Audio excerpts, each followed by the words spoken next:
اللهم اغفر لي ما لا يعلمون واجعلني خيرا مما يظنون.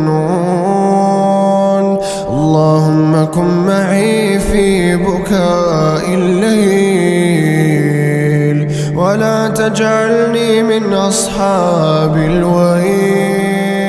يا رب فقد ضاقت الأسباب وأغلقت الأبواب، فردنا إلى الصواب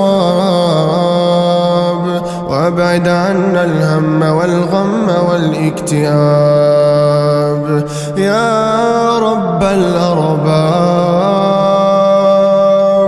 يا سريع الحساب يا عظيم الجناب يا كريم يا وهاب. يا رب فلا تحجب دعوتي ولا